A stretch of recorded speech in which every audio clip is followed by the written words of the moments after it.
नमस्कार। आज के इस खास विश्लेषण में हम सीधे एक ऐसे प्राचीन और रहस्यमयी ग्रंथ की गहराइयों में उतरेंगे जो समय की सीमाओं को पार करने का दावा करता है। जरा सोचिए, क्या वाकई ऐसा हो सकता है कि सैकड़ों हजारों साल पहले लिखा गया कोई ग्रंथ आज के वर्तमान की और यहाँ तक के आने वाले कल की एकदम सटीक तस्वीर पेश कर दे? आज हम भविष्य पुराण को बिल्कुल इसी नजरिए से समझने की कोशिश करेंगे और देखेंगे कि प्राचीन ज्ञान आखिर आधुनिक युग को किस तरह से दिखता है। तो चलिए बिना किसी देरी के देखते हैं कि आज की चर्चा का रोड मैप क्या है।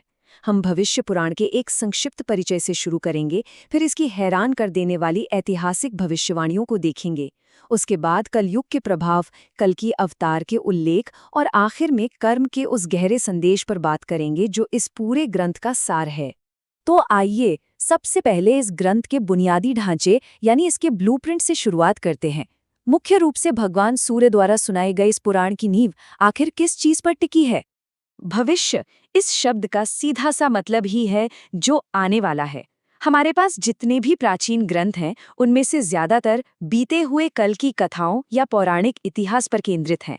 लेकिन ये एक ऐसा अनूठा पुराण है जिसका पूरा का पूरा फोकस सिर्फ और सिर्फ भविष्य पर है। ये महज इतिहास को रिकॉर्ड नहीं करता, बल्कि आने वाले कल का एक आईना दिखाने का दावा करता है। और पता है इसका आकार कितना बड़ा है? करीब 28,000 श्लोक। जी हाँ, 28,000। ये विशाल संख्या अपने आप में बताती है कि इसमें बातों को कितनी बारीकी और विस्तार से समझाया गया होगा। ये कोई छोटी मोटी किताब नहीं है, बल्कि एक महाकाव्य के स्तर का विशाल ग्रंथ है। कमाल की बात तो ये है कि इन 28,000 श्लोकों को ऐसे ही बेतरतीब नहीं लिखा गया है। इन्हें बहुत ही व्यवस्थित ढंग से 4 मुख्य हिस्सों में बांटा गया है: ब्रह्म पर्व, मध्यम पर्व, प्रतिसर्ग पर्व और उत्तर पर्व। बिल्कुल किसी विश्वकोश या एनसाइक्लोपीडिया की तरह, ताकि हर विषय को अपनी एक सही और तार्किक जगह मिल सके। अब उस हिस्से पर आते हैं जो विद्वानों और पाठकों को सच में बहुत हैरान करता है। प्रमुख ऐतिहासिक भविष्यवाणियां, मध्यकालीन और आधुनिक इतिहास की वो घटनाएं जिनका जिक्र सदियों पहले ही कर दिया गया था। आमतौर पर भविष्यवाणियां बहुत गोलमोल होती हैं, है ना? लेकिन इस ग्रंथ में ऐसा नहीं है। ये सीधे तौर पर शासकों और साम्राज्यों के नाम लेता है। इसमें सम्राट विक्रमादित्य और पृथ्वीराज चौहान का जिक्र मिलता है। मुगल शासकों जैसे बाबर और अकबर के आने के संकेत मिलते हैं। और तो और ब्रिटिश शासन यानी अंग्रेजों के आगमन तक की रूपरेखा इसमें मौजूद है। ये वाकई इतिहास का एक ऐसा क्रोनोलॉजिकल रिकॉर्ड लगता है जो घटना घटने से बहुत पहले ही दर्ज कर लिया गया था। और ये सिर्फ भारतीय उपमहाद्वीप तक ही सीमित नहीं है। प्रतिसर्ग पर्व में दर्ज एक विवरण को देखें तो उसमें दुनिया भर की प्रमुख धार्मिक हस्तियों जैसे ईसा मसीह, पैगंबर मोहम्मद और भगवान बुद्ध के आगमन तक की चर्चा की गई है। यह बात किसी को भी सोचने पर मजबूर कर सकती है कि इस ग्रंथ का भौगोलिक और ऐतिहासिक दायरा आखिर कितना व्यापक रहा होगा। तो ये तो हो गई इतिहास की बात, लेकिन आज के दौर के बारे में क्या? प्राचीन भविष्यवाणियां हमारे आज के आधुनिक जीवन और समाज को किस तरह देखती हैं? अगर थोड़ा ध्यान दें तो इसमें कलयुग के जो लक्षण बताए गए हैं वो आज के समाज से काफी मिलते जुलते लगते हैं। जैसे इंसान की औसत आयु का कम होना, धर्म और नैतिकता का पतन होना और समाज में रिश्तों की मर्यादाओं का टूटना। एक और बहुत ही दिलचस्प बात इसमें ये कही गई है कि भाषाओं का स्तर गिरेगा, यानी संस्कृत का महत्व कम होगा और विदेशी भाषाओं का दबदबा बढ़ेगा, जिन्हें इसमें म्लेच्छ भाषाएं कहा गया है। ये स्पष्ट रूप से पारंपरिक मूल्यों में आ रहे एक बड़े बदलाव का पूर्वदर्शन है। और बात सिर्फ इंसानी समाज की ही नहीं है।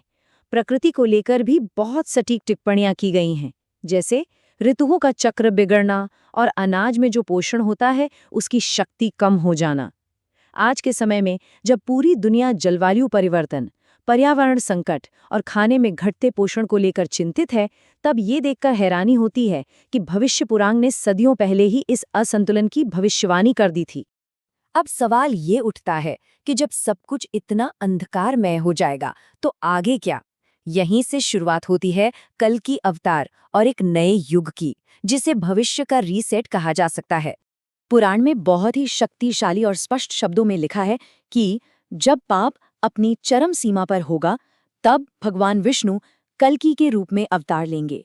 वो शंभल ग्राम में जन्म लेंगे और एक सफेद घोड़े पर सवार होकर अधर्म का पूर्ण विनाश करेंगे।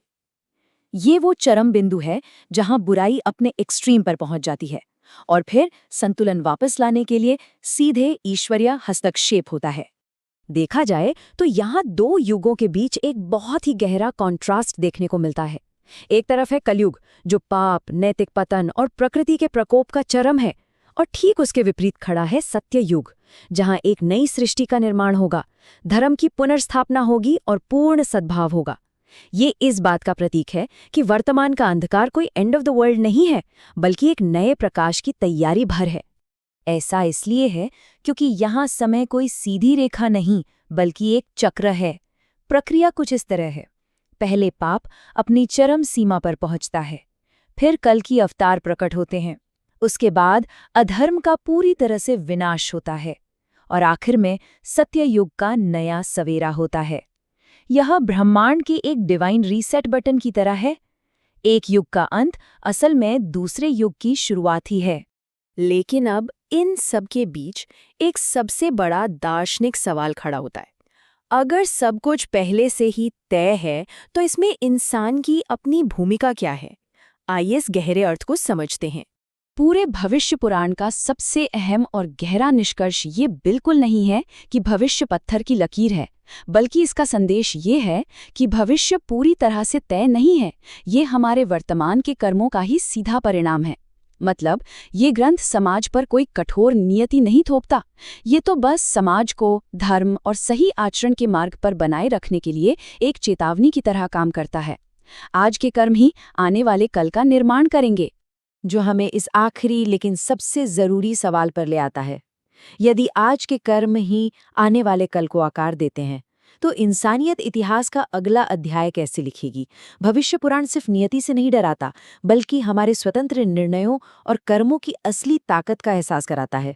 ये एक ऐसा प्रश्न है जिस पर हम सबको विचार करना चाहिए। आज के इस विस्तृत और रोचक विश्लेषण में जुड़ने के लिए बहुत बहुत धन्यवाद। अगली बार फिर ऐसी ही किसी गहरी जानकारी के साथ मिलेंगे।